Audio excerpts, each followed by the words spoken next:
আমি আপনার কাছে কয়েকটি বিষয়ে কথা বলতে চাই, শুরু করতে চাই যে আন্তর্জাতিক অপরাধ ট্রাইব্যুনালের একজন প্রসিকিউটর সাইমুম রেজা তালুকদার তিনি আওয়ামী লীগের এক সাবেক এমপিকে জামিন পাইয়ে দিতে 1 কোটি টাকা ঘুষ চেয়েছেন, এরকম একটা কথোপকথন ফাঁস হয়েছে এবং প্রথম আলো, নেত্র নিউজ তারা এটি নিয়ে যাচাই বাছাই করেছে, যদিও সেই প্রসিকিউটর অভিযোগটি অস্বীকার করেছেন।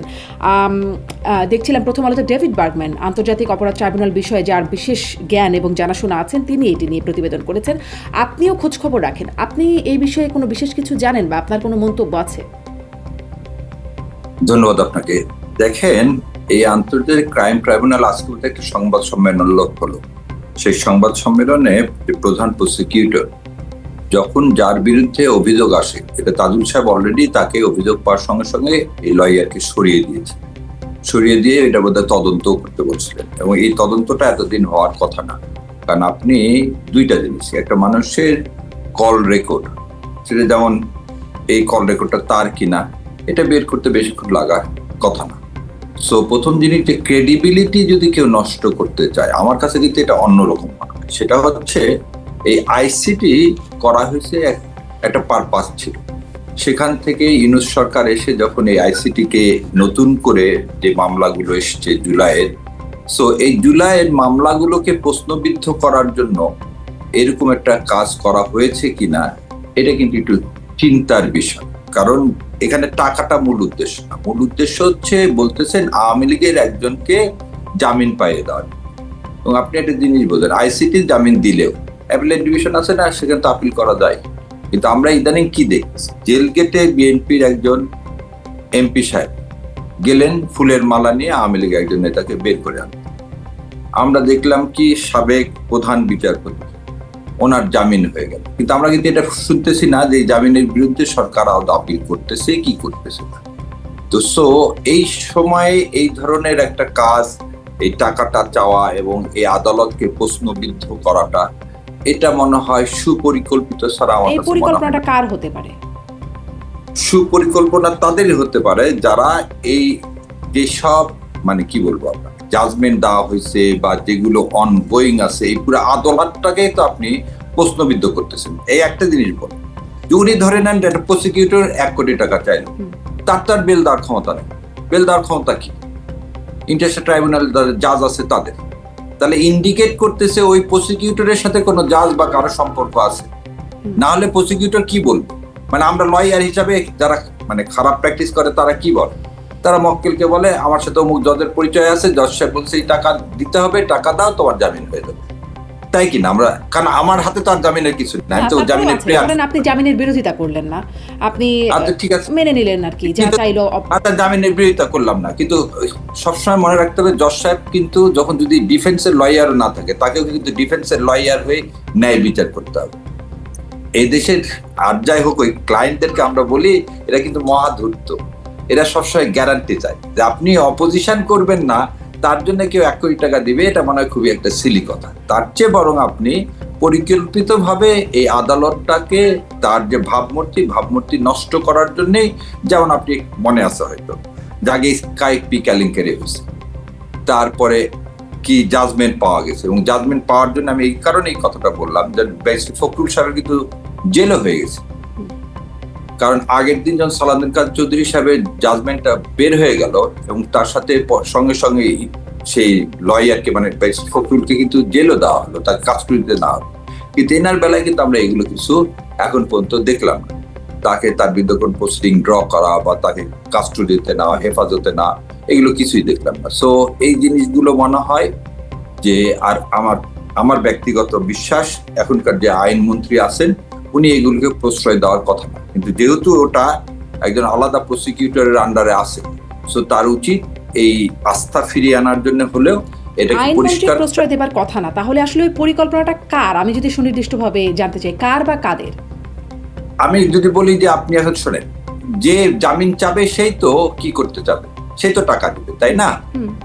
কথাটা হচ্ছেও কার মধ্যে, যে আওয়ামী লীগের এমপি সে জামিন চাচ্ছে, তাহলে একদম পরিষ্কার যে আওয়ামী লীগ চায় এই আদালতটাকে কি করতে, একটি প্রশ্নবোধক চিহ্ন মার্ক দিতে। সেটি চাইতেই পারে, কিন্তু আওয়ামী লীগের এমপি তিনি কারাগারে আছেন, তিনি তো জামিন চাইবেনই, মানে তার জামিনের জন্য যা যা করা দরকার তিনি তো করবেনই। এই যা যা করা দরকার তার মানে কি নৈতিকতার বাইরেও আওয়ামী লীগ কাজ করে। এবং এই কিন্তু নৈতিকতার কাছে যিনি সেই স্বজন তিনিই কিন্তু এটি ফাঁস করেছেন, তিনিই কিন্তু রেকর্ডটা দিয়েছেন এবং তিনি কিন্তু কোনো টাকা দেন নাই বলেই তিনি দাবি করেছেন, খালি কথোপকথনের বিষয়টি তার মানে হচ্ছে কি আপনি এই প্রশ্নটা থেকে টাকা দিইনি, আমি রেকর্ড করছি, যেমন আমি আপনাকে আমাকে ভিডিও কল অনেক নাম্বার থেকে ভিডিও কল আসে, আমার পরিচিত না হলে আমি কোনো ভিডিও কল কি করি না, একসেপ্ট করি না, এবং ইভেন কলও একসেপ্ট করি না। তার মানে আমার সাথে ধরে নেন কেউ একজন বললো যে আপনাকে 1 কোটি টাকা দিতে চাই, আমিও বললাম ঠিক আছে দেন দেখি 1 কোটি টাকা, তাহলে এই রেকর্ডটা পরের দিন সে ফাঁস করে দিচ্ছে। তাহলে তার একটা মূল পারপাসটা কি, যে এই আদালতটাকে প্রশ্নবিদ্ধ করা, এর বাইরে তো আর অন্য কিছু হবে না। সে যদি 1 কোটি টাকা দিত, বলতে এই টাকাটা দিচ্ছি, সেটা এই টাকাটা নিছে, তারপর কাজ করেনি, this is the evidence, so আপনাকে অফার করলো, একসেপ্ট করলেন, আপনি কিন্তু কাজটা হলো না, তাহলে কি এটা কন্ট্রাক্ট হলো? কনসিডারেশন নাই তো। কিন্তু সেই অসৎ উদ্দেশ্য যদি সত্যি থেকে থাকে, মানে প্রসিকিউটর যে টাকাটা চাচ্ছে সেটি তো প্রসিকিউটর টাকা শেষ অফার দিচ্ছে, প্রসিকিউটর টাকা চাচ্ছে, তাহলে সেটা ইনকোয়ারি করে। কথোপকথনে কিন্তু সেরকম না, প্রসিকিউটর চাইছেন, কথোপকথন যতটুকু শোনা বুঝলাম, আমি সেটাই বলতেছি, 1 কোটি টাকা এবং অ্যাডভান্স 10-20 লাখ টাকা যা পারা যায় সেরকম একটা কথোপকথন শোনা যায়। বুঝলাম, কত হচ্ছে অ্যাডভান্সও দেয়নি কিছু না। আর আমার কথা হলো প্রসিকিউটর এই ছেলেটার যা দেখলাম সবকিছুতে এর বিরুদ্ধে উচিত তাড়াতাড়ি করে একটা ইনকোয়ারি করে এর বিরুদ্ধে ব্যবস্থা, যেহেতু তাজুল সাহেব আগে ব্যবস্থা নিয়েছিলেন, এটা এতদিন পর্যন্ত এখনো কেন ব্যবস্থা নেওয়া হয়নি, এটা একটা প্রশ্নবোধক চিহ্ন, কারণ এই কাজটা কিন্তু তাজুল সাহেবের সময় হয়েছে। জি, তাজুল সাহেব তাকে সেই বিচার থেকে সরিয়ে দিয়েছিলেন, কিন্তু অন্যান্য দায়িত্ব থেকে সরান নাই এবং তার বিরুদ্ধে কোনো ব্যবস্থা নিয়েওছেন বলে অন্ততপক্ষে গণমাধ্যমে আমি দেখছিলাম না।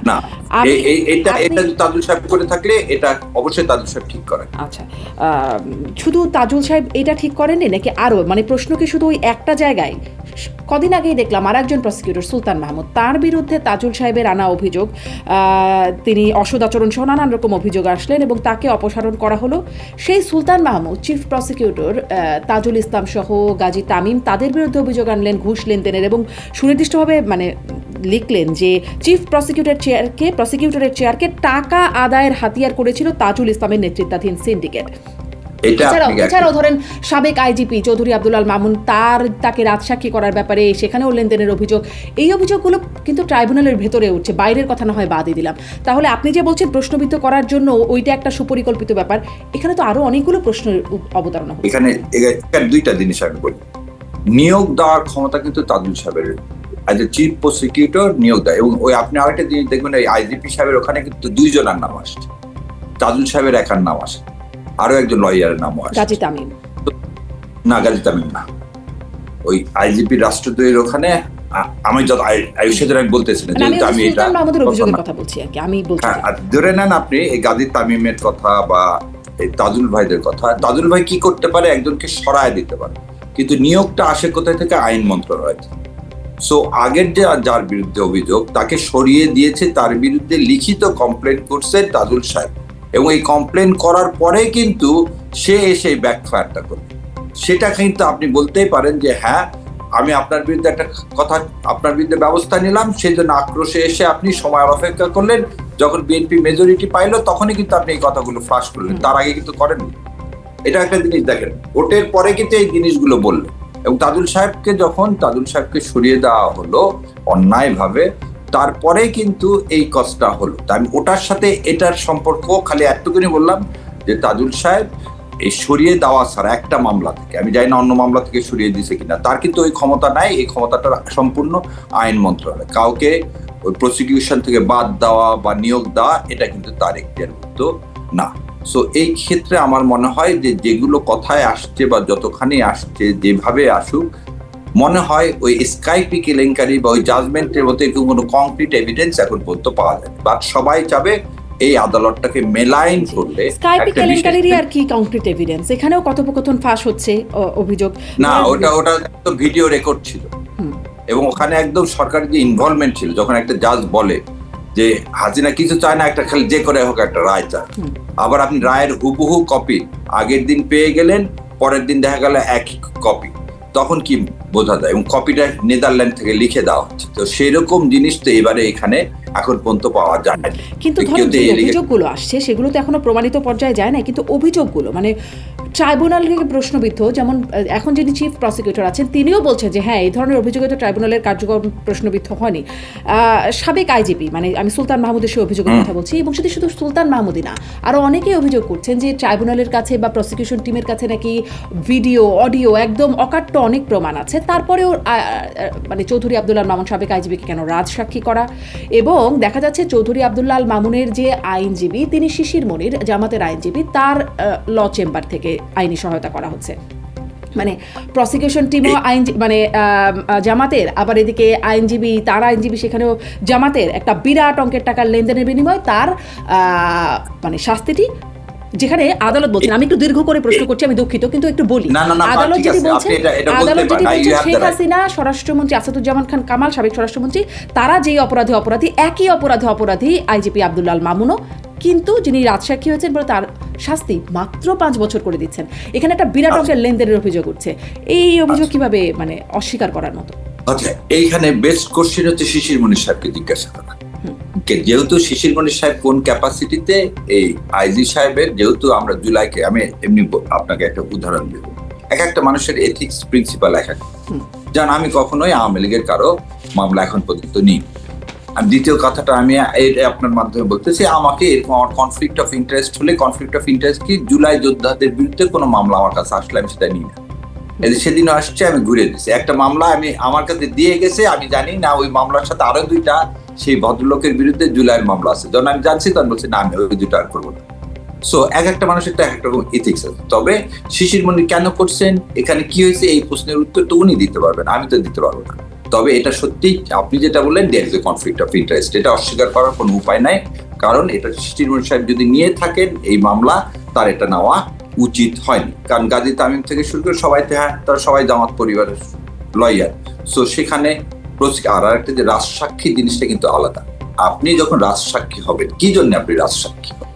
রাজসাক্ষী হবেন এই কারণে, সো আমাদের যেমন বাংলাদেশে এই জিনিসটা ওরকম নাই, ইংল্যান্ডে কি আছে যে আগে আপনি কনভিকশন হবে, তারপর আপনার সেন্টেন্স রিডাকশনের কিন্তু হিয়ারিং হয়। সেই সেন্টেন্স রিডাকশন কি, আগে আপনার বিরুদ্ধে কোনো মামলা ছিল কিনা, আর আমি যতখানি জানি এইটার বিরুদ্ধে কিন্তু আপিল হয়েছে। So it is not final. এই আইজিপি সাহেবের যে 5 বছর, আমি নিজেও ভাবি যে এটা সো মিনিমাম, এটা হওয়া উচিত না, সেই জন্য তো আপিল করা হয়েছে, আপিলের ডিভিশনটা দেখবে। সো এটাই তো ফাইনালিটি, তা তো না। তবে এটা অবশ্যই এটা আপনার উচিত যে এই প্রশ্নটা শিশির মনির সাহেবকে করা। আমি অ্যাজ এ লয়ার আমার একটুকুর বাইরে উত্তর দেওয়ার ক্ষমতা নেই।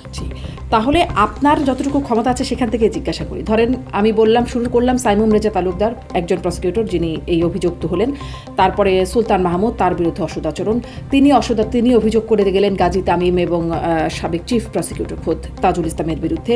আবার এদিকে জামাতের আর এক আইনজীবী, তার এখানে সংশ্লিষ্টতার অভিযোগ আছে। তাহলে আসলে মানে ট্রাইব্যুনালের গ্রহণযোগ্যতাটা যদি আপনি বলছেন কে প্রশ্নবিদ্ধ করতে চায়, আওয়ামী লীগ যদি প্রশ্নবিদ্ধ করেও, সেটির একটা মানে যৌক্তিক উত্তর আমি দৃঢ়ভাবে বলতে পারি, কারণ যতটুকু পার্সোনালি মানে প্রফেশনাল লাইফের বাইরে থেকেও এই দুইজনকে, যেহেতু গাজী তামিমকে এবং ইয়ার কথা বললেন, তাজুল সাহেবের কথা বললেন, এতটুকু বলতে পারি তাদের বিরুদ্ধে করাপশনের অভিযোগ মানুষ করবেই, কারণ দে নেভার কম্প্রোমাইজ।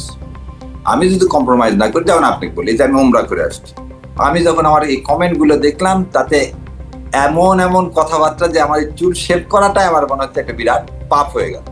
সো এই যে আপনি যখন এটা গঠনমূলক সমালোচনা আপনি করতে পারেন, কিন্তু সেটা অবশ্যই সেটা বেসিক। আর আপনাকে একটা জিনিস মনে রাখতে হবে, এখানে এমন একটা বিচার হচ্ছে, এমন একটা খালি দল এবং ব্যক্তির না, পুরা এই দেশে একজন 15 বছর শাসন করে গেছে, সেই মেকানিজমের বিরুদ্ধে যখন আপনি দাঁড়াবেন, এবং এখানে আরো এখানেই আছে, এখানে মানে বলতে গেলে এখানে একজন মেজর জিয়াল সাহেব আছে, একজন না বেশ কয়েকজন, দে আর সার্ভেইং।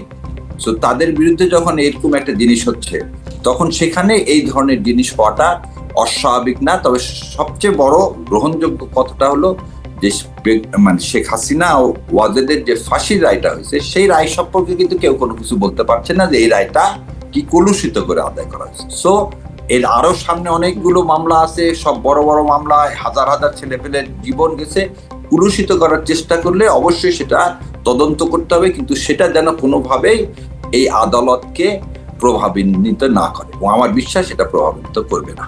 জি, এটা আপনার বিশ্বাস, কিন্তু যে এইটার জন্যই আমি প্রশ্নটা করছিলাম যে আপনিও শুনেছেন ট্রাইব্যুনালের গঠন থেকে শুরু করে বিচারপতিদের নিয়োগ থেকে শুরু করে প্রশ্ন ছিল, দেশীয় এবং আন্তর্জাতিক জায়গা থেকে বিভিন্ন সমালোচনা এসেছে।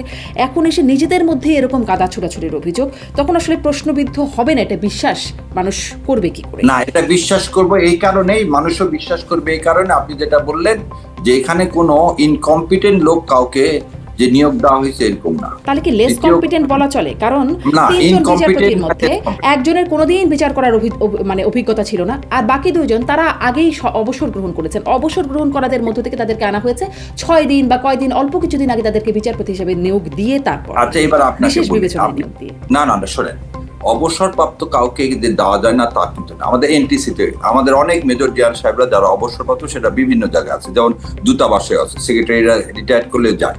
আর আপনি যাকে বললেন যে বিচারপতি, তিনি কিন্তু আমাদের কোর্টের বারান্দায় বহুদিন ধরে তিনি উকিল থেকেই বিচারপতি হয়েছেন। তো তার যে অভিজ্ঞতা নাই, মানে বিচার করার অভিজ্ঞতা নাই না। এখানেই একটা জিনিস, একটা ভালো উকিল সবসময় বলে কি, বার এন্ড বেঞ্চ, বেঞ্চ তখনই ভালো হবে যদি বার ভালো হয়। সো আপনি যখন বার থেকে আসেন তখন ইউ হ্যাভ এ প্রিজাম্পশন যে হি নোজ দ্য ল। আর বিচারপতি হয়ে আপনাকে দুইটা জিনিস মনে রাখতে, বিচারক কি, বিচারক দুই পক্ষ শুনবে তারপর বিচার করবে। আপনি বোধহয় জানেন কিনা জানি না, শাহাবুদ্দিন সাহেবের কিন্তু কোনো ল ব্যাকগ্রাউন্ড ছিল না। Do you know that? বিচারপতি শাহাবুদ্দিন সাহেবের কোনো ল ব্যাকগ্রাউন্ড ছিলেন না। তিনি কিন্তু জাজ থেকে আসেননি, তিনি এসডিও ছিলেন, তিনি সেক্রেটারি ছিলেন।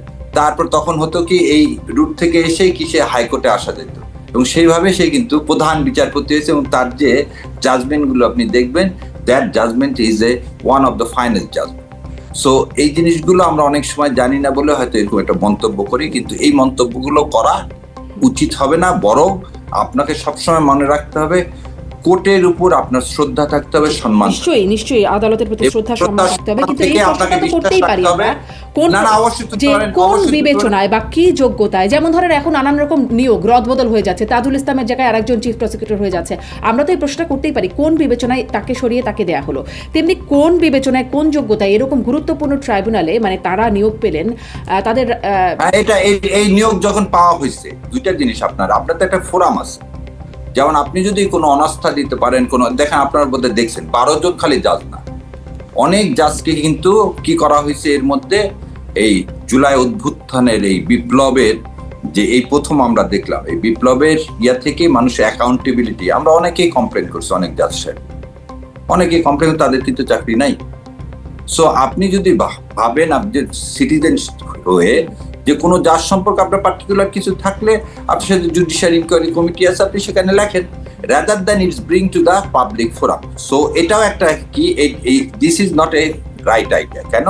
এটাও মানুষকে ওই আদালত সম্পর্কে, এটা মানে এই কারণে বলতেছি, আপনি যখন এই প্রশ্নগুলো বেশি করবেন তাহলে ইম্পর্টেন্ট কারা চাইছে যে আসলে পদত্যাগ, এটা মনে হয় এইটা ইম্পর্টেন্টটা কি জন্য, এই টকশোতে যদি এই টপিকসটা আনি তাহলে আমার মনে হবে যে তাহলে আওয়ামী লীগ ব্যাকিং আপ করে এই প্রশ্নগুলো নিয়ে আসতেছে টু মানে মেক দা আদালত কন্ট্রোভার্সিয়াল, কিন্তু সেটার কোনো সুযোগ নাই। এবং আমি সেজন্য প্রথম থেকে বললাম যে হাসিনার যে ফাঁসি হয়েছে, সেই জাজমেন্ট নিয়ে কেউ কোনো কথা তোলেনি যে এই জাজমেন্টটা নেদারল্যান্ড থেকে লিখে না আসা, বা বলেনি কেউ যে না কালকের মধ্যে একটা জাজমেন্ট দিতে হবে। There is no such a things. আর আপনি আদালতে কিছু মানুষের ব্যক্তিগত যে অভিযোগগুলোর কথা বললেন, সেই অভিযোগগুলোর সাথে জাজ সাহেবদের কোনো সম্পর্ক না। যদি সেই অভিযোগগুলো কেউ প্রমাণিত করতে হয়, তাদের বিচার হবে। এটা তো একটা, এই যে ছেলেটার কথা বলা হলো 1 কোটি টাকা, সে তো বলছে যে chief prosecutor, yes it's malign দা, মানে আমাদের কোর্টের ভাবমূর্তি ক্ষুণ্ণ করবে, কিন্তু এটা ইনকোয়ারির মধ্যে আছে, মানে তারা তো সেটার জন্য স্টেপ নিবেই, সেটা তো রাষ্ট্র আছে। যদি না নেয়, আমি তো আপনাকে উদাহরণও দিলাম যে যদি না নেয় তাহলে সেক্ষেত্রে আপনি ব্যবস্থা নেবেন। যেমন ফখরুল সাহেবকে আপনি মিথ্যাভাবে তাকে করে দিলেন, জেল দিয়ে দিয়েছিলেন, সেই সময় জোর করে মানুষদেরকে মিথ্যা মামলায় আপনি ফাঁসি দিয়ে দিয়েছেন। এখন তো এই কথা বলতে পারেন না কেউ মিথ্যা মামলায় ফাঁসি দিয়ে, আপনি সাক্ষীকে তুলে নিয়ে চলে গেছেন। রাজসাক্ষী হওয়া আর সাক্ষীকে তুলে নিয়ে যে ইন্ডিয়াতে পাওয়া, এই দুটার মধ্যে আকাশ পাতাল পার্থক্য। আপনি নিয়ে যান, সুলতান মাহমুদ নাকি সাক্ষীদেরকে নিয়ে এসে নানান রকম বিভ্রান্ত করা। আপনাকে এই করার কিচ্ছু নাই, কারণ আপনি সাক্ষীদেরকে এখন পড়তে পাবেন না, কারো বাড়িঘর পুড়ে দেওয়া হয়েছে, কারণ বা ভাই বোন কাউকে জোর করে পুলিশ তুলে নিয়ে আসছে, বা কাউকে আয়না ঘরে দেওয়া হয়েছে। There is no such things. So এই ধরনের প্রশ্নটা করাও আমাদের উচিত হবে না, কারণ একটা ট্রায়াল চলার সময় এই ধরনের কথাগুলো বলাও আমাদের মনে হয় পরিকল্পনা। প্রশ্ন করাই কাজ করার না, কাজে অবশ্যই, প্রশ্ন, অবশ্যই আপনার তবে প্রশ্ন কিন্তু এতগুলো প্রশ্ন একটা boundary মধ্যে থাকতে হবে, একজন যাতে প্রসিকিউটরের এই বিরুদ্ধে প্রশ্নটাকে- যদি উঠতো তাহলে হয়তো আসলে এটা নানান রকম তদন্ত না, না, হচ্ছে। একজন একের পর এক এই উদ্দেশ্য প্রসিকিউটরের না, বিরুদ্ধে অভিযোগ এগুলো উঠছে সবই উঠছে- এবং সে সাথে ট্রাইব্যুনাল নিয়েও আছে।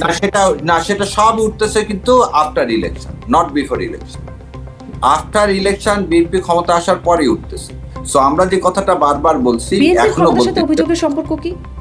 অবশ্যই বিএনপির ক্ষমতার সাথে, কারণ এই বিএনপি কে মেজরিটি পাওয়াই দিছে ইন্ডিয়া এবং বিএনপি কে বসাইছে তো ইন্ডিয়া। এটা তো আমি সব জায়গায় বলতেছি, এখনো বলতেছি। আপনি তো 3টা দস্তখত দিয়ে আসছেন যে প্রেসিডেন্টকে চেঞ্জ করবেন না, কনস্টিটিউশন বদলাবেন না, জুলাই সনদ কি করবেন না, জুলাই সনদ বাস্তবায়ন করবেন না, আর আওয়ামী লীগকে বিএনপির মধ্যে দিয়ে পুনর্বাসন করবেন। তো প্রেসিডেন্ট সাহেব যখন বলে দিল বাংলাদেশ জিন্দাবাদ, আর কনস্টিটিউশনে লেখা আছে শেখ মুজিবুর রহমান হচ্ছে কি স্বাধীনতার ঘোষণা দিয়েছেন, উনি বলে দিলেন তো, উনি নিজেই এই কথা বলছিলেন যে জিয়াউর রহমান এবং এরশাদ দেশের সব নষ্ট করেছে। আজকে তিনি ঘোষণা দিচ্ছেন যে জিয়াউর রহমান হচ্ছে কি বাংলাদেশের স্বাধীনতার ঘোষক। তার মানে কি, এই আওয়ামী লীগের রংটা কি, ক্ষমতায় থাকার জন্য তারা যা ইচ্ছা তাই করতে, এদের কোনো চরিত্র নাই। কিন্তু So, আপনাদের কাছে এটা প্রমাণ কি? বিএনপি কে বসালো ইন্ডিয়া, আপনি বলছেন বিএনপি কে বসাইছে ইন্ডিয়া, এটা প্রমাণ কি? না, এই প্রমাণটা হচ্ছে কি, আজ পর্যন্ত আনন্দবাজার পত্রিকার বিরুদ্ধে যে কথাগুলো আসছিল বা আমরা যেগুলো, আপনি যে কথা বলতেছেন, এগুলোর বিষয়তে স্টেটমেন্ট দেওয়া হচ্ছে যে কি এটা তদন্ত হচ্ছে এটা। কিন্তু আমরা এখন পর্যন্ত একদিনও কি পাইছি মাননীয় প্রধানমন্ত্রী বলছেন যে কার ইশারায় সে দেশে আসতে পারতেছিলেন না? তিনি কি বলছেন আনন্দবাজার পত্রিকার রিপোর্টটা ভুল? এখন যে এটারও বিরুদ্ধে ওনারা বলেন না, এটা বলার দরকারই নাই। কেন দরকার না? আপনি তো নিজে স্টেটমেন্ট করছেন। So you have to make it clear.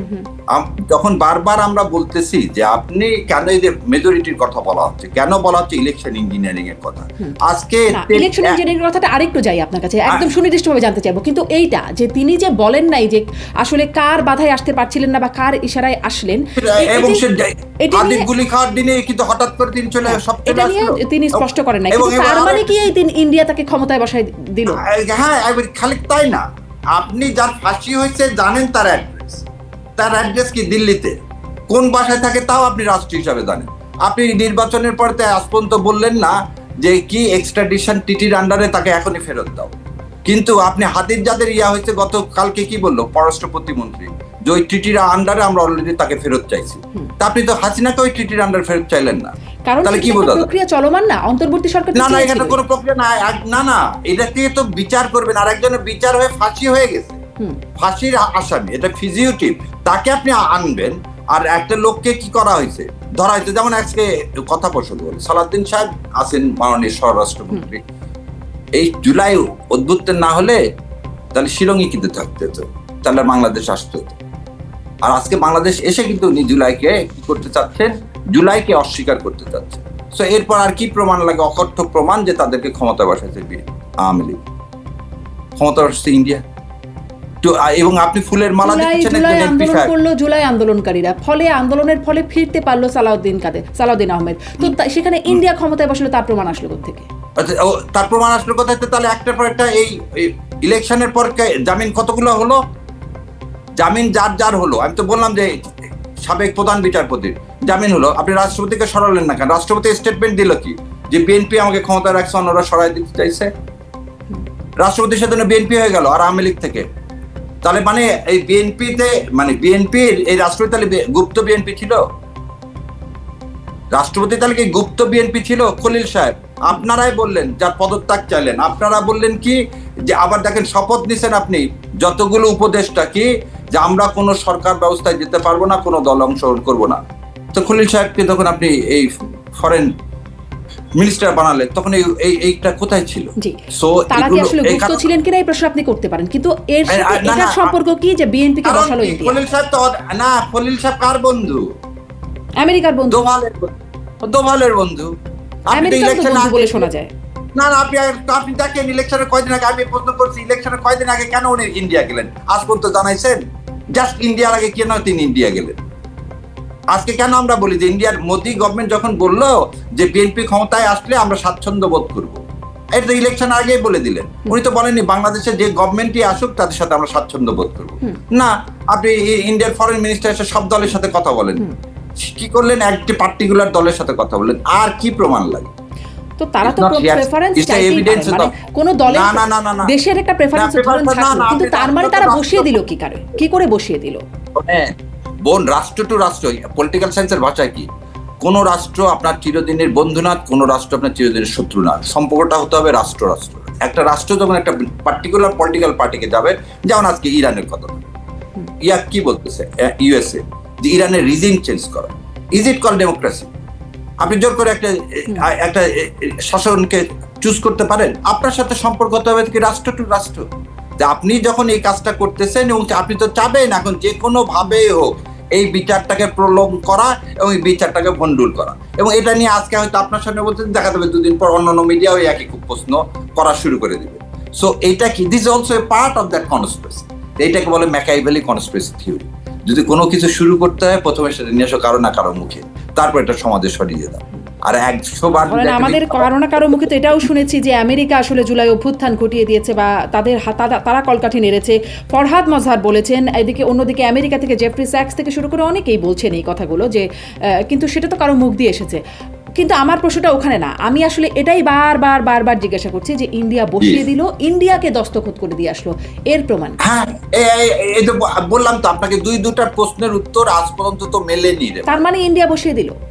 হ্যাঁ, কারণ ইন্ডিয়া তো বলতেছে আমি তোমাকে চাই। আপনি মিডিয়া থেকে শুরু করে সবকিছু কিভাবে কন্ট্রোল করলেন? আপনি কিভাবে কন্ট্রোল করলেন? আপনি এই ইলেকশনটা মেকানিজমটাতে করলেন, আপনি মেজরিটিটাতে নিয়ে দিলেন, অ্যাবসলিউট মেজরিটি। আপনি কি জন্য ইলেকশন কমিশনে যখন বলা হলো কি যে আক্তার সাহেবকে সরাতে হবে, বিএনপি কি বললো? আক্তার সাহেবকে সরালে আমরা কি করব না, আমরা ইলেকশন করব না। যখন আমরা বললাম যে সংবিধান মানে রাষ্ট্রপতিকে সরাতে হবে, বিএনপি বললো রাষ্ট্রপতি সরানো যাবে না। এই একটু আগে একটা কথা বলতেছিলাম, 133টা অর্ডিন্যান্স হয়েছে। এই অর্ডিন্যান্স গুলো কি একটা কনস্টিটিউশনের মধ্যে আছে না? বিএনপি তো এও বলেছে খলিল সাহেবকে সরাতে হবে, বিএনপি তো তখনই বলেছে 3 উপদেষ্টার পদত্যাগ, কিন্তু সেগুলোও তো হয় নাই। না, হ্যাঁ, কেন হয়নি? আপনি যে বলছে যে রাজনীতি করার ইচ্ছা হলে পদত্যাগ করে এসে রাজনীতি করেন, কারণ মাহফুজরা পদত্যাগ করে আসেনি, পদত্যাগ করেছেন। না, তারা কি ইলেকশন নির্বাচনের কিছুদিন আগে? না, তারা কি ইলেকশন করছে? করেনি তো। নাই কি প্রথমে করেনি? যারা ইলেকশন করছে তারা তো একদম প্রথমে পদত্যাগ করছে। যারা ইলেকশন করতেছে তারা তো প্রথম, আর যারা পদত্যাগ করছে তারা কি ইলেকশন করছে? আর তারা তো পদত্যাগ করেছে, তা করেছে। কিন্তু আমি প্রশ্ন করছি বিএনপির দাবির মুখেই যে তাদের হয়ে গেল তা তো না, কারণ তখনই দাবি করেছিল খলিলুর রহমান, আসিফ মাহমুদ এবং মাহফুজ আলম, 3 জনের পদত্যাগের দাবি করেছিল। খুবই ভালো কথা। আজকে হঠাৎ করে বিএনপির মুখে কেন এই কথা শুনতে যে খলিল সাহেব ভালো, ইউনূস সরকার ভালো না? আপনি এই কথা কেন বলতেছেন যে গণভোটের দাবি যদি তখন না মেনে নেওয়া হতো তাহলে ইলেকশন দিত না? এই যে ফ্রডটা আপনি পাবলিকের সাথে করতেছেন কেন, কোন অধিকারে? এই ফ্রডটা তো করছে আওয়ামী লীগ, এবং ফ্রডটা বাংলাদেশকে সবসময় এনকারেজ করে কি ইন্ডিয়ার আধিপত্যবাদের তো মূল ইয়াইটা কি, যে মূল সিস্টেমটা কি, যে এই দেশকে যে করে হোক কন্ট্রোল করতে হবে, যেই শাসন ব্যবস্থা এটা। তাহলে সেই জন্য তো কন্ট্রোল করতে পারেনি বলে তো 15 বছর দেশরতী বেগম খালেদা জিয়াকে আপনি বাইরে রাখছিলেন। কন্ট্রোল করতে পারেননি বলেই তো শহীদ প্রেসিডেন্ট রাষ্ট্রপতি জিয়াউর রহমানকে আপনি হত্যা করেছেন। তাহলে কি আপনাদের মানে জুলাই অভ্যুত্থান পুরোপুরি ব্যর্থ, কারণ ইন্ডিয়ায় ক্ষমতায় বসিয়ে দিচ্ছে? ব্যর্থ না, প্রতিবিপ্লব এখন আছে। যদি আপনি জুলাই এই সনদ না মানেন, গণভোট না মানেন, তাহলে আপনি তো ক্ষমতায় থাকতে পারবেন না। ম্যান্ডেটটাই তো জুলাই সনদ। ব্যর্থ হবে না ইনশাল্লাহ, এতগুলো রক্ত বৃথা যেতে পারে না। কিন্তু ক্ষমতায় বসাচ্ছে ইন্ডিয়া, আর কি হতে পারে ক্ষমতায় যদি না, বললাম তো, এটা তো সারা মানুষের কাছে তো এটা শুনেন, আওয়ামী লীগকে 3 বার ক্ষমতায় বসায়নি ইন্ডিয়া, হয়তো 15 বছর লাগছে সরাইতে। তো আজকে বিএনপিকে যদি বসায় থাকে এবং বিএনপি যদি প্রতারণা করে জুলাই সনদের সাথে, তাহলে কি হবে? একই পরিণতি হবে। ইতিহাস তাই দেখায়, দেশটাকে ভাগ করছে। এই যে ইন্ডিয়াকে দস্তখত দিয়ে আসছে, সেটা কি আপনি দেখেছেন যে তাকে আসলে কিভাবে? না, আমার দেখার কথা না, আবার এটা বলতেছি, দস্তখতটা মানে এই কারণে বলা হলো যে দেয়ার সাম আন্ডারস্ট্যান্ডিং। এই আন্ডারস্ট্যান্ডিং এর কথাটা কোথা থেকে আসতেছে? আমরা বারবার আপনাকে রেফারেন্স দেওয়া হলো, খালি আমি না, দিলারা ম্যাডাম থেকে শুরু করে আমরা সবাই, ইভেন আমার দেশের সম্পাদক সবাই বলতে যে ইউনিট টু, এই আনন্দবাজার পত্রিকা একটা তো মানে it is one of the wide circulated news paper, তাই না? একটা নিউজ পেপারই এবং পার্শ্ববর্তী দেশের নিউজ পেপার, এবং সেই নিউজ পেপারের ওই ঘটনাগুলোর পর তো অনেকগুলো ঘটনা ঘটছে। তো সেই ঘটনাগুলোকে তো আপনি একই সুতায় বাঁধতে হবে, তবে না মালা। ঘটনার কথা বলছেন আপনি?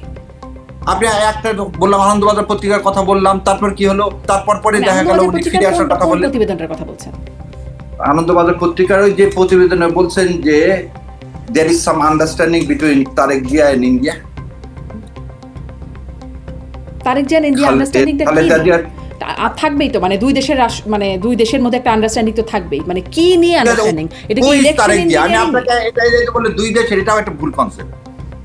তখন তো বেগম খালেদা জিয়া বেঁচে ছিলেন, চেয়ারপারসনকে বেগম খালেদা জিয়া, আর দল নাই, আর দলের সম্পর্কে তো আসলো না। কথা হচ্ছে যে he is not the represent, সে কি, সে হচ্ছে শহীদ রাষ্ট্রপতি জিয়াউর রহমানের সন্তান, বেগম খালেদা জিয়ার সন্তান। এই তো এবারে তার তো কোনো অন্য কোনো পরিচয় নাই, তাই না? তাহলে আপনি কেন আনন্দবাজার পত্রিকা বলতেছে, আনন্দ পত্রিকার আগে প্রথমে আমাকে বলেন, আপনি একটা বিদেশে আছেন, আপনি আপনার দেশে ফিরে আসবেন, তা আপনাকে কেন বলতেছেন যে আমার একার হাতেই ফিরে আসাটা নির্ভরশীল নয়? আপনি একটা স্বাধীন দেশ, আপনি এই আমেরিকায় আছেন, আপনি চাইলে তো কালকে টিকিট কেটে চলে আসতে পারেন। আপনি কি বলতে পারেন যে না, আমার ফিরে আসাটা এখানে আমার একদম উপর না? ঠিক যে আপনি আসলে সেই ব্যাখ্যাটা আমরা পাই নাই, কিন্তু সেই ব্যাখ্যা পাইনি বলে ইন্ডিয়া বসিয়ে দিল, সেটা কি? যেমন ধরেন আমরা এই ব্যাখ্যাও তো পাই নাই, জামাত আমিরের সাথে ইন্ডিয়ান কূটনীতিকের কি কথা হলো, কেন এতদিন ধরে গোপন রাখার পরে তারেক রহমানের সাথে বৈঠকের পরপর প্রকাশ হলো, সেই ব্যাখ্যাগুলোও তো আমরা পাই নাই। ও না না না না না, সে ব্যাখ্যাও দেওয়া হয়েছে, সে ব্যাখ্যা দিচ্ছেন আমির জামাতকে যখন দেখতে আসছেন, যখন তখনই কি করা হলো, তিনি তো আপনি বোধহয় জানেন তার ওপেনার সার্জারি, হ্যাঁ, এবং তাকে দেখতে আসছিল এবং তারাই বলছিল যেটা গোপন রাখেন, সেটা আমির জামাত বলছে না এটা গোপন রাখবো কেন, সবাই আসছে, আপনারাও আসছে, তো আমরা বলে দেবো। এই সৎসাহস ছিল বলে তো বলেন নাই তো, তখন বলেছেন তারেক রহমানের সাথে দেখা করবার পরে। না না, তার সুস্থ হওয়ার পর, তারেক রহমানের সাথে না, তার সুস্থ হওয়ার পরে। তারেক রহমানের সাথে দেখা হওয়ার কি, তারেক রহমানের সাথে তার বিদেশে ইংল্যান্ডে দেখা হয়।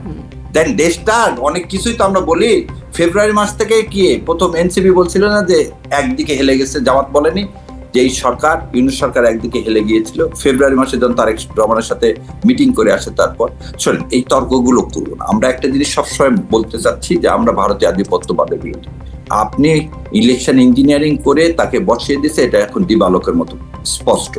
সো আমরা সেই জায়গায় যাইনি, আমরা সবাই এটা মেনে নিছি একটা কারণে, জুলাই সনদে। আপনারা সম্প্রতি রিজওয়ানা হাসান, সাবেক উপদেষ্টা, তাকেও বলছেন যে তিনি রাজসাক্ষী ইলেকশন ইঞ্জিনিয়ারিং এর, মানে সেটিও আপনারা কিভাবে বলছেন? আর আমার ওই মূল প্রশ্নটাও যে কে করলো ইলেকশন ইঞ্জিনিয়ারিং? ইলেকশন বলে দিলেন তো, ভারত করলো, আর কি করবে? 6টা জিনিস ফ্যাক্টর কাজ করছে, সেই 6টা ফ্যাক্টরেও যে একদিন, এর আগে একদিন আপনাকে বলছে, আপনি বলছেন ডিপ স্টেট কারা, এটা নিয়ে অনেকক্ষণ আপনার সাথে কথা হচ্ছে, বলেন নাই আপনি ডিপ স্টেট কারা। আচ্ছা, বলে দিচ্ছি আজকে, জানেন ডিপ স্টেট হচ্ছে আমাদের পার্শ্ববর্তী 2টা পরাশক্তি, একটা পরাশক্তি আর একটা বৃহৎ শক্তি, সেটা হচ্ছে চীন আর একটা হচ্ছে ইন্ডিয়া। আর এই 2টা পক্ষ কিন্তু আলাদা, 2 মেরুর 2 দিকে। চীন আর ইন্ডিয়া হচ্ছে বাংলাদেশের ডিপ স্টেট না, আবার বুঝেন, আমি ডিপ স্টেট এখনো বাংলাদেশের ডিপ স্টেট বলিনি, আমি বললাম যে চীন আর ইন্ডিয়া তো আমাদের নেই বাড়ি। হ্যাঁ, আচ্ছা, ধরে নেন যে দেশগুলো ইন্ডিয়াকে সমর্থন করবে তারা কি চাইবে, চীনকে কন্ট্রোল করতে চাইবে, আর যারা চীনকে সমর্থন করবে তারা চাইবে ইন্ডিয়াকে কন্ট্রোল করতে। এখন বাংলাদেশে যে সরকারটা আসবে, সে সরকারটা কার পারপাস সার্ভ করবে, সেইটাই যারা নির্ধারণ করে তাদেরকে বলা হয় ডিপ স্টেট, এবং সেটা কখনোই নির্দিষ্ট কোনো দেশ হতে পারে না। আর আপনারা জানেন সারা দেশে G7 হচ্ছে they are the deep state members. So G7 ঠিক করে কোন দিকে কখন কি নির্ভর করে, সেজন্যই বলা হয় this the notion of deep state. So নোশনের কথা বললাম বাংলাদেশের ক্ষেত্রে।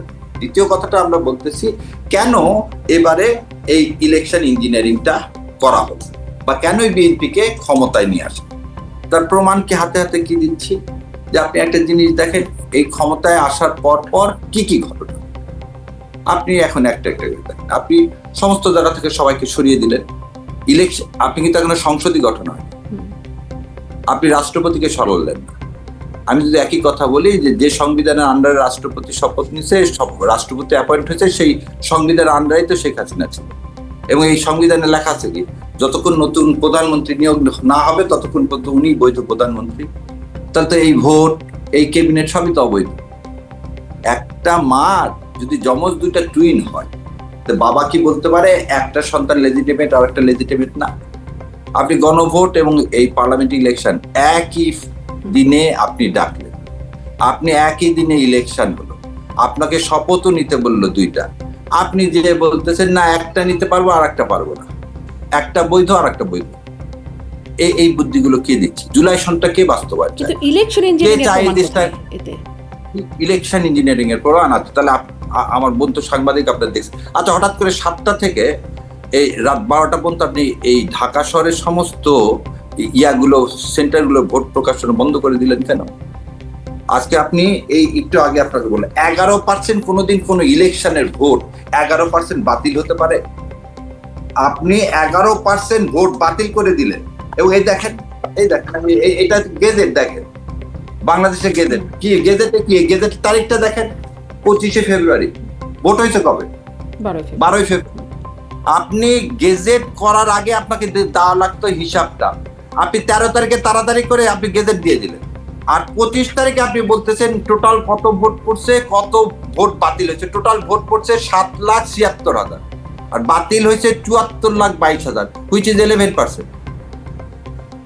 আজকে এতগুলো আবার দেখেন, আজকে দেখেন যে খালি আওয়ামী লীগ মানে জামাত ইসলাম বলতেছেন, বিএনপিও তো বলছে ইলেকশন নেই। হারুন চাঁপাইনবাবগঞ্জ, এটা তো আমাদের দেশে কোনো একটা নির্বাচন নাই যেখানে কেউ বলে না ইলেকশন। সূক্ষ্ম কারচুপি, স্থূল কারচুপি, পুকুর চুরি, সাগর চুরি, এখন ইলেকশন একই তো। একটা দল বলতো, একটা তো সবাই তো বলতো না, এখন তো সবাই বলছে, স্পেস মিনিস্টার পর্যন্ত বললো। আপনি যে সরকারের ক্রীড়ামন্ত্রী সেও তো বললো ইলেকশন ইঞ্জিনিয়ারিং হয়েছে। আপনি বোধহয় দেখছেন যে যে জায়গাগুলোতে মানে বিএনপি মামলা করতেছে সেখানেও কি দেখাচ্ছে, যে যেখানে হেরে গেছে, হেরে যাওয়া ব্যক্তিরাই ইলেকশন ইঞ্জিনিয়ারিং এর অভিযোগ।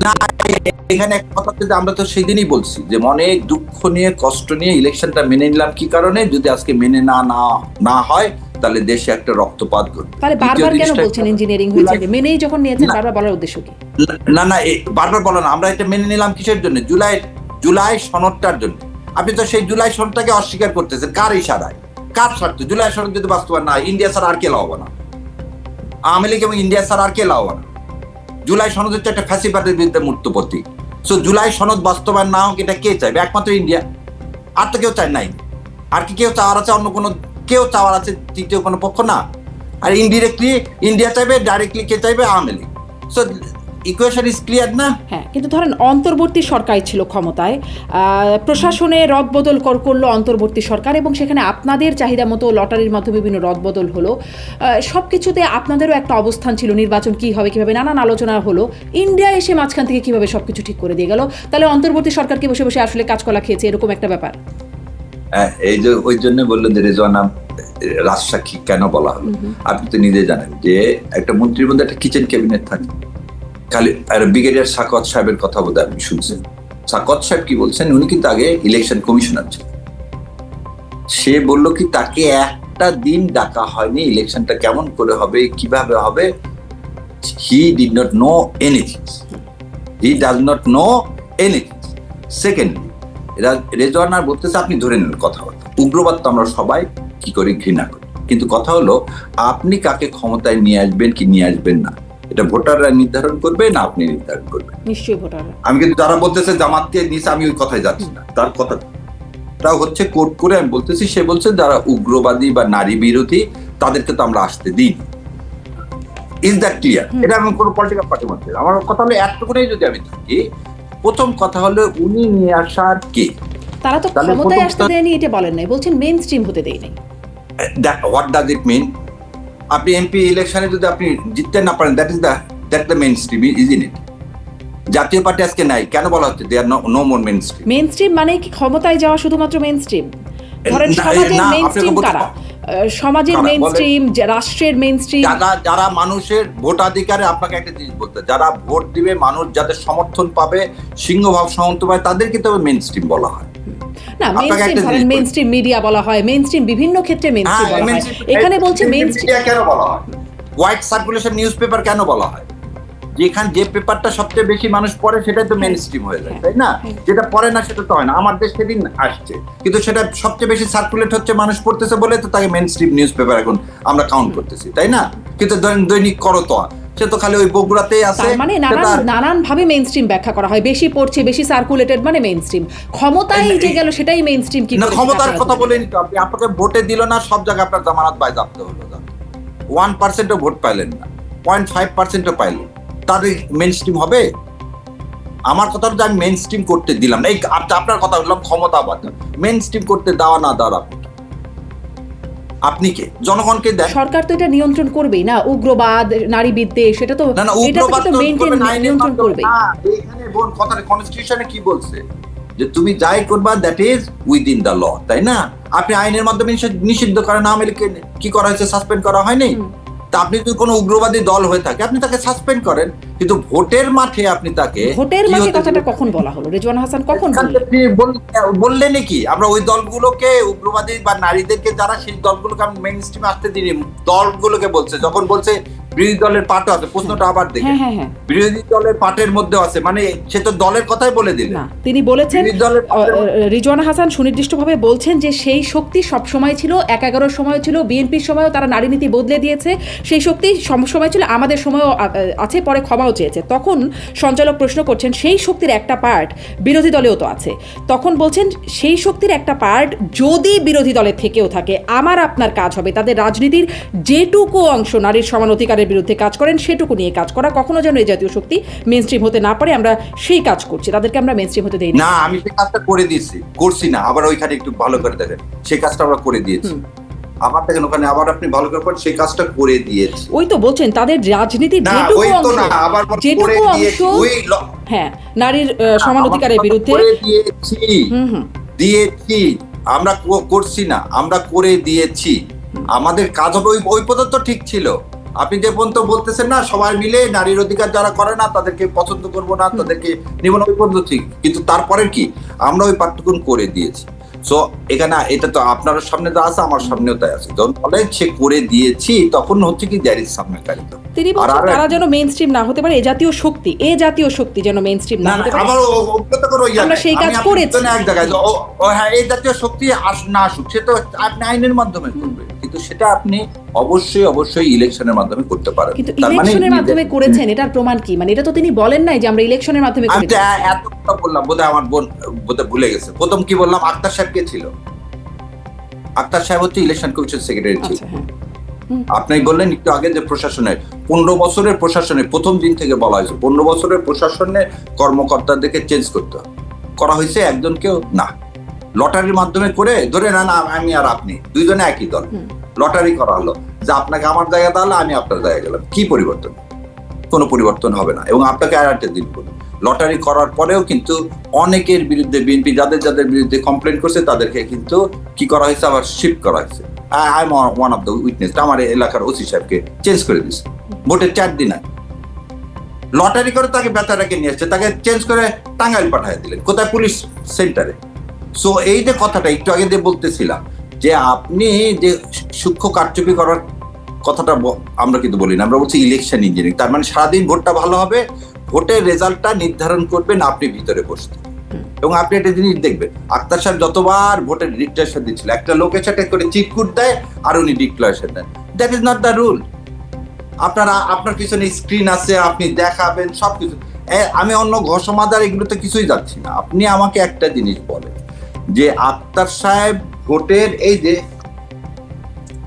এই অধ্যাদেশটায় আবার অ্যামেন্ডমেন্ট করছেন, অ্যামেন্ডমেন্ট করার ক্ষমতা তো আরপিও ইলেকশন কমিশনকে দেয়নি। ইলেকশন কমিশন যে রেজাল্টটা আসবে রিটার্নিং অফিসার দিবে সেটাই পাবলিশ করবে, এখানে হাত দেওয়ার কোনো ক্ষমতা নাই। দ্বিতীয় কথাটা বলতেছি যে এগুলো জিনিস তো কোর্টে বলবো, যেহেতু পেন্ডিং জিনিসগুলো আছে, কিন্তু কথা হলো এত কিছুর পরে কেন মেনে না হলে একটা কারণে, যাতে জুলাইকে আমরা ধারণ করতে পারি, এরপরে যাতে জুলাই বাস্তবায়ন হলে আর কোনোদিন এগুলো হওয়ার সুযোগ থাকবে না। আচ্ছা এবারের মতো শেষ হোক, জুলাইটা তাও বাস্তবায়ন। আপনি ওই জায়গাতে এখন হাত দিয়ে দিচ্ছেন না। আপনি ভোটের পরে কেন চ্যালেঞ্জ করলেন? ভোটের আগে করলেন না কেন? যে না এই সরকার অবৈধ, এই সরকার গণভোট অবৈধ, আপনি রিড করলেন না কেন? আপনি একটা দিন বলেন 45 জন ঋণ খেলাপি, সরকার অবৈধ এটা বলে নাই বিএনপি।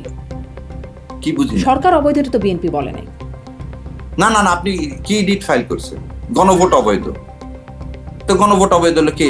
তাহলে তো পুরো গভর্নমেন্ট সিস্টেমটাই অবৈধ। ভোট তাহলে কি ভাই? গণভোট অবৈধ হলে ভোট অবৈধ না? মানে গণভোট অবৈধ হলে সরকার অবৈধ কি করে হয়?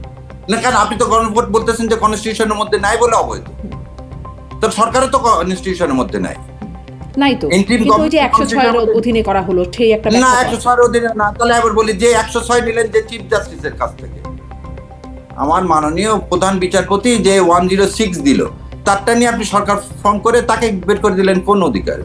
কনস্টিটিউশন কি বলছে যে প্রধান বিচারপতিকে বাদ দিয়ে দাও? প্রধান বিচারপতি বাদ দেওয়ার একটা সিস্টেম আছে। প্রধান বিচারপতির কাছ থেকে আজকে ওই জন্য বললাম যে রাষ্ট্রপতিকে রাখবা আর প্রধান বিচারপতিকে বলবা সে আওয়ামী লীগের দালাল, অত তাকে বাদ। আর রাষ্ট্রপতি আওয়ামী লীগের দালাল না, কারণ ও হচ্ছে আমার এজেন্ডা বাস্তবায়ন করছে, আমাকে মেজরিটি পাওয়া দিচ্ছে, এবং আমি যা বলবো সেই he will dance with the tune of my finger. So পুরাটা মিলেই একটা শরীর হতে গেলে অনেকগুলো কম্পোনেন্ট লাগে। সো ইলেকশন ইঞ্জিনের একটা কম্পোনেন্ট না, তো সেজন্যই শাহাবুদ্দিনকে তারা চেঞ্জ করেনি। শাহাবুদ্দিন না থাকলে তো এই ইলেকশন ইঞ্জিনিয়ারিং হয় না। আচ্ছা, কিন্তু শাহাবুদ্দিনও আবার কি করতে পারেন সেটাও একটা প্রশ্ন। তিনি তো কাঠের পুতুলের মতো, মানে এটা তো একটা নমিনাল পোস্ট, নমিনাল হেড। সেটাই নমিনাল পোস্ট হওয়ারই কথা। নমিনাল পোস্ট হয়ে সেজন্য গত 18 মাসে নমিনালি ছিল। 18 মাস পরে এখন বলা আছে রাষ্ট্রপতি কোনো কথা বলতে পারবেন না, কি প্রধানমন্ত্রীর পরামর্শ ছাড়া। তাহলে উনি এই পেপারে যে সাক্ষাৎকার দিলেন, তিনি কি বিএনপি নিয়ে অনুমতি নিয়ে দিচ্ছেন? তাহলে কনস্টিটিউশন যদি রাইট হয়, কনস্টিটিউশন রাইট হলে কালের কণ্ঠে তিনি যেটা দিচ্ছেন দিতে পারবেন না এমনটা তো না, মানে তাকে না রাষ্ট্রের কোনো কাজ করার জন্য প্রধানমন্ত্রী না, আপনি বলতে না, আপনি দিতে পারবেন যতটুকু আপনার পার্সোনাল। আপনি তো রাষ্ট্রের ব্যাপারে বলে দিলেন, রাষ্ট্রের ব্যাপারে তো আপনাকে বলতে nominal head can not say anything. The Queen cannot pass any statement so far relates to the states without the acknowledgement of the Prime Minister or the House. That's why he is nominal head. উনি বলতেছেন আমাকে উপরে ফেলে দেওয়ার চেষ্টা করা হয়েছে, আমাকে গৃহবন্দী করে রাখার কথা বলা হচ্ছে। তাহলে এগুলো কথা কি? স্টেট আপনি তো একদম পুরোপুরি চ্যালেঞ্জ করলেন তত্ত্বাবধায়ক সরকার ব্যবস্থা, এন্ট্রিড গভর্নমেন্টকে তো চ্যালেঞ্জ করলেন। তাহলে সেটা কি করতে পারেন? তাহলে কি বলবো যে বিএনপি ওনার এটাকে অনুমতি দিচ্ছে সেই জন্য? কিন্তু এটা মিথ্যা, এটাও আবার কেউ বলে নাই। মানে এই অভিযোগগুলো যে মিথ্যা, এটাও কেউ দাবি করে নাই। না, এটা মিথ্যা না। আপনি তাকে কেন রাখতে চাচ্ছেন? এবং সে তো বলতেছে সবাই আমাকে সরে যেতে বলছে, উপরে ফেলতে চাইছে, একমাত্র বিএনপি ছাড়া, বিএনপি রক্ষা করছে।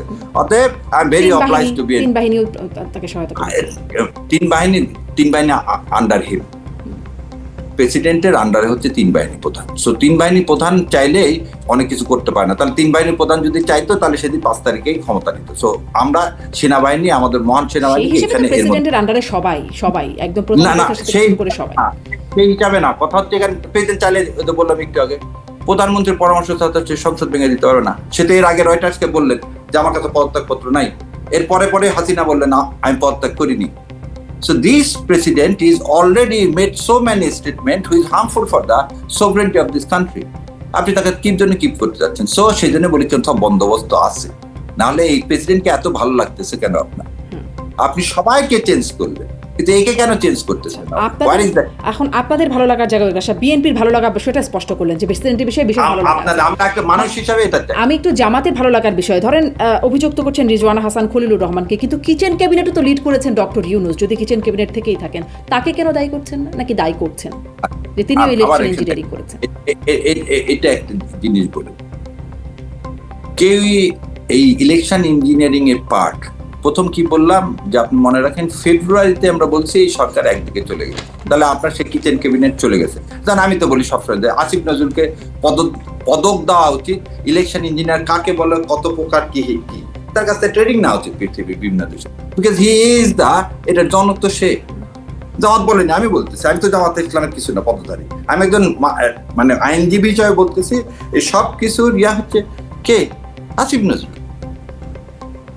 আর ডক্টর ইউনূস না, আপনাকে ডক্টর ইউনূসের কথা তো বললাম যে যখন ফেব্রুয়ারিতে কে মিটিং করছে তারেক রহমান সাহেবের সাথে, ডক্টর ইউনূস সাহেব করছে, তখন আমরা বলছি কি একদিকে হেলে গেছে। সো আর একটা জিনিস বলি, আপনি যেমন বললেন যে তত্ত্বাবধায়ক সরকার ব্যবস্থায় তো আপনি অনেকগুলো উপদেষ্টা রাখছেন পার্টিকুলার কিছু জিনিস দেখার জন্য, রাখছেন না? খলিল সাহেবকে কেন রাখা হয়েছে? খলিল সাহেব কেন ছিল? খলিল সাহেব কেন, আমি বললাম ভোটের আগে হঠাৎ ইন্ডিয়ায় দৌড় দিলেন। খলিল সাহেব হঠাৎ করে কিভাবে বাংলাদেশের পররাষ্ট্রমন্ত্রী হলেন? সব ওত ভেঙে দিয়ে তখন আর মনে হলো না উনি বিদেশি নাগরিক। খলিল সাহেব কখন থেকে জামাতের অনাস্থাভাজন হলেন? মানে তিনিও তো জামাতের আস্থাভাজন, জামাতের অ্যাক্টিভিস্টরা বলতে শুনেছি যে মানে তিনি হচ্ছে শ্রীকৃষ্ণের মতো ভূমিকায় অবতীর্ণ হয়েছেন। তিনি অনেক জুলাই অভ্যুত্থানের পেছনে থেকে অনেক কাজ করেছেন, তাদের পক্ষে কাজ করেছেন, ঘন্টা ধরে তাদের সাথে কথা হয়, মানে এই কথাগুলো তো শুনেছি আমরা। হ্যাঁ, এই কথাগুলো আমি যখন শুনছি, আমার তত জ্ঞান নাই, যতটুকু জ্ঞান আছে আমি দেখছি, পিনাকি যখন খলিলুর রহমানকে নিয়োগ দেওয়া হয় যখন পিনাকিরা এটাকে সমর্থন করলেন এবং পিনাকি দাদারা যখন বললেন, তারপরে এটা ধরে নেওয়া হলো যে যেমন আদিলুর রহমান শুভ্র থেকে শুরু করে রেজওয়ানা সবাইকে বলা হতো এরা হচ্ছে কি জামাতকে সমর্থন করে। কিন্তু এখন কি বাড়ালো যে না, আর খলিল সাহেব কখনোই ছিলেন না। খলিল সাহেব একটা জিনিস বলে দিই, খলিল সাহেব কার পারপাস সার্ভ করবে? আমার প্রশ্নটা হচ্ছে এখানে খলিল সাহেব হোক আর ডক্টর ইউনূস হোক, ইলেকশন যে ইঞ্জিনিয়ারিংটা করে আপনারা তাদেরকে আপনাদের লোক ভেবে ভুল করেছিলেন। আমাদের লোক ভেবে ওই যে আমাদের দেড় ঘন্টা ধরে কথা হতো আর কি, নানান রকম সব না, বিষয়। সবার সাথে না। আপনি 3 দলের লোককে নিয়ে আমেরিকা যাননি? শোনেন, মীর জাফর তো আপনার দলের মধ্যে, কারোর সাথে তো দেড় ঘন্টা ধরে কথা হতো না অন্য কোনো দল। কেন, কে বলছে কার সাথে কথা হয় না? আপনি আমার চোখের সামনে ইলেকশন কমিশনে যেদিন আমি আপিল করি, সেদিন আমরা আপিল করতেছি এদিকে, আর মহাসচিব এসে চিফ ইলেকশন কমিশনের সাথে 45 মিনিট কথা বলে গেল। এই যে এই ইলেকশনের আপিলের দিন, I am the I witness. আপনি ওদের কথা বলেনি মানে নির্বাচন কমিশনের আপনারাও দফায় দফায় দফায় দফায় এনসিপি, আপনারা বিএনপি শব্দ নিয়েছেন। আমরা আমাদের সাথে এইভাবে কথা হয়নি। যখন এই যে কথাটা হচ্ছিল, কখন যখন দ্বৈত নাগরিকত্ব নিয়ে ওনারা বসে থাকবে, তারপরে এই যখন মহাসচিবের সাথে কথা হলো, তারপরে তো তারা ডিসিশন দিলেন। তার আগে তো ডিসিশনই দেননি, তারা ঝুলাই রাখলেন তো সবগুলো। সো এই কথাগুলো না, এই হেরে যাওয়ার সূক্ষ্ম কারচুপি আমরা তত্ত্বাবধায়ক সরকার ব্যবস্থার মধ্যে পেয়েছিলাম। মানুষের ক্ষমতায়ন চাই, মানুষের ভাগ্যের পরিবর্তন চাই, সেজন্য জুলাই শরৎ হতে হবে। আর জুলাই শরৎ যে কারা চাবে না, সেটা ইন্ডিয়া চাবে না, আর কারা চাবে না, আওয়ামী লীগ চাবে না। এবং এই চাওয়াটা যদি বিএনপির সাথে এক হয়ে যায়, তাহলে বুঝতে হবে যে বিএনপি এখন আর আওয়ামী লীগকে পুনর্বাসন করার দরকার নেই, সব আওয়ামী লীগই বিএনপি হয়ে যাচ্ছে। এটা হচ্ছে আমার ব্যক্তিগত মত, কারণ আমি সে রাষ্ট্রপতিদের দেখা। তাহলে তো মনে হয় যে আওয়ামী লীগেরই জয় জয়কার, মানে আওয়ামী লীগ বিএনপি আওয়ামী লীগ সবাই আওয়ামী লীগ। না হলে ফুলের মালা দেন আপনি জেল গেটে, যে একজন এমপি আওয়ামী লীগের একজন লোককে, আপনার জীবন বের হয়ে গেল, 7 মাস সে জেলখানায় ছিল, আপনি দৌড় মেরে চলে গেলেন, সে বের হচ্ছে জেল গেটে, যে তাকে আপনি ফুলের মালা দিয়ে নিয়ে আসলেন। আপনি যে বিএনপি আসলো কয়দিন হয়েছে? 1 মাসও হয়নি। আপনি চিফ জাস্টিস সবগুলো মামলায় জামিন পেয়ে গেল। আপনি দেখান, এবং এই দেখেন সেদিন আপনি কি আরেকটা কি দিলেন, জামিন পেলেন না কেন? জামিন যোগ্য যদি মামলা থাকে। শোনেন, বরিশাল বারে আপনি বারের প্রেসিডেন্ট, যে ইলেক্টেড প্রেসিডেন্ট বিএনপি, তাকে পর্যন্ত আপনি অ্যারেস্ট করলেন। কি জন্য? তার অপরাধটা কি? যে আওয়ামী লীগের এমপি কে যেহেতু জামিন দিছে, ওই কোর্টে যে সে প্রতিবাদ করছে। তার মানে কি, গিভ দ্য সিগন্যাল বিএনপির যে না, তোমরা কেউ আওয়ামী লীগের জামিন হলে কেউ প্রতিবাদ করবে না। এখন প্রতিবাদ সেদিন হচ্ছে না। মানে কেন প্রতিবাদ করবে আওয়ামী লীগ? অ্যাটর্নি জেনারেল মহোদয়, আমি কি জন্য একটা সমালোচনা করছি, উনি কি বলছেন যে আওয়ামী লীগের বিরুদ্ধে রিট পিটিশন হচ্ছিল, সেটা তাই বাধা দিছে। হি ব্রোক হিজ ওথ। তাই বাধা দেওয়ার কি? সে রাষ্ট্রের আইন কর্মকর্তা, আইন অনুযায়ী আমরা যাবো, সে পিটিশন ফাইল করবো, পিটিশনের শুনানি হবে, তারপর উনি বলছেন না, কোনো দলের আদর্শকে আমি করতে চাই না। উনি ভুলে গেছেন উনি তখন জাসদ করতেন, উনি মুজিববাদ হঠাৎ করে আফোর্ড করতে চাচ্ছেন। সো এইগুলো কথা অমীমাংসিত থেকে যায়। রাজনীতিতে আপনার কথা অনুযায়ী শেষ কথা আমার কথা না, এটা রাজনীতির পুরনো কথা, আমরা বলি মুখে মুখে পুরনো কথা। কিন্তু তাহলে মানে ইন্ডিয়া হচ্ছে তার বিএনপিকে ক্ষমতায় বসালো, আপনার যে সামারি করি, আর আসিফ নজরুল, রিজওয়ানা হাসান, খলিলুর রহমানকে আপনারা দায়ী করছেন, আর কিচেন ক্যাবিনেটকে লিড করার জন্য ডক্টর ইউনূস তাহলে দায়ী। এরা দায়ী, এরাই সেই কিচেন ক্যাবিনেটের সদস্য, এরাই দায়ী। এরাই ইলেকশন ইঞ্জিনিয়ার দায়ী না, এরাই ইলেকশন ইঞ্জিনিয়ার করে এদেশের মানুষের ভাগ্য নিয়ে ছিনিমিনি খেলতেছে। আসিফ নজরুল অনেক সুপরিকল্পিতভাবে। আপনারা কি তাদের বিরুদ্ধে মামলা করবেন? ডক্টর ইউনূসের বিরুদ্ধে মামলা করবেন? আমাদের মামলা করতে না, ইতিহাসের কাঠগড়ায় ওনারা উঠে। কিন্তু এটা তো একটা অপরাধ, যদি কারচুপি থেকে থাকে মামলা করবেন? না, অপরাধ করো, সেজন্য তো আপনাকে বললাম, প্রমাণ হলে তো অবশ্যই তাদের ইতিহাস তাদের বিচার করবে। ইতিহাস তো বিচার করার কথা না, আর সুনির্দিষ্ট আইন আদালত বিচার করে। না, আইন আদালত সেদিন তো মামলা করা হচ্ছে প্রতিটা জায়গায়, যেখানে যেখানে আমরা বলছি। আপনারা না, ডক্টর ইউনূসের বিরুদ্ধে মামলা করবো। আপনার আবার বুঝেন, আমরা কথা কিন্তু টকশোতে যে কথা আর বিচার দুটার মধ্যে কি আমি বললাম, কি মেকানিজমটা কে করতেছে? মেকানিজম করছে কে বললাম? কে? আসিফ নজরুল। কেন বললাম আসিফ নজরুল করছে?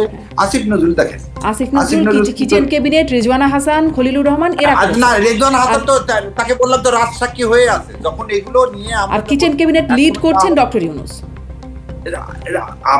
আমার কাছে তা মনে হয় না। আমার কাছে মনে হয় যে কিচেন ক্যাবিনেট লিড করছে, ওখানে ডক্টর ইউনূসের অনেক কিছু করার ছিল না, যেটা আসিফ নজরুল করছে। আই থিঙ্ক, এটা আমার personal opinion, Asif Nazrul is the main things in that cabinet. অনেক জায়গায় ডক্টর ইউনূস অসহায়। কেন অসহায়? আসিফ নজরুল কেন অসহায়? কারণ যদি অসহায় না হতো, তাহলে তার যে সংস্কার করার কথা, আমরা রেফারেন্ডামের কথা এই দেশের মানুষ আপামর জনসাধারণ বলছে আগে রেফারেন্ডাম দেন, আপনি জুলাই সংস্কার করেন, তারপর ইলেকশন দেন, তাহলে সেটা তাই হতো। সে সেটা পারেনি। ওই যে আপনি বললেন লন্ডন বৈঠকের পরে হেলে গেছে আপনাদের অভিযোগ। হ্যাঁ, সেজন্যই তো বললাম পারেনি, হেরে গেছে। তাহলে সেই হেলে যাওয়া ইলেকশন ইঞ্জিনিয়ারিং এর জন্য আপনারা আসিফ নজরুল, মানে রেজওয়ানা হাসান, খলিলুর রহমান এবং ডক্টর ইউনূস, আমি আপনারা বললে হবে না, আমি আমার কথা বলতেছি, আমি আমার কথা দেই, অন্যদের কথা দেই। আচ্ছা, মানে আপনিও আইনজীবী, মামলা আপনারাও, মানে আপনি করছেন সেই হিসাবে বলতেছেন। আমার ধারণা নাই যে Asif Nazrul is the man, ওই নিউক্লিয়াস বলে না, হি ইজ দা নিউক্লিয়াস, এবং সে হচ্ছে ঠিক কি ইয়ার পরে পদত্যাগের পরে কি তার ঠিকানা কোথায়? প্রথম আলো। তার ঠিকানা কোথায় দেখেন, তার বন্ধু আনিসুল হককে নিয়েছে, প্রথম আলোয় দেয়, আবার সে ঘাটি ঘাটছে। এর থেকে আর কি? এবং সবচেয়ে বড় ভুল এনসিপি করছে। এবং এই যে বললেন না বিচার, এনসিপির এই বোধোদয়টা হওয়া উচিত, তারা আসিফ নজরুলকে বিশ্বাস করে এই জাতির ভাগ্য আকাশে দুর্যোগের ঘনঘটা টেনে এসেছে, এবং এই ভুলের মাসুল আমরা সারা জীবন দিই। ডক্টর ইউনূস ঠিক ছিল, তাহলে ডক্টর ইউনূসকে অবশ্য বিশ্বাস করা ঠিক ছিল, এই কথাও যদি বলি না, ওটাও ঠিক ছিল।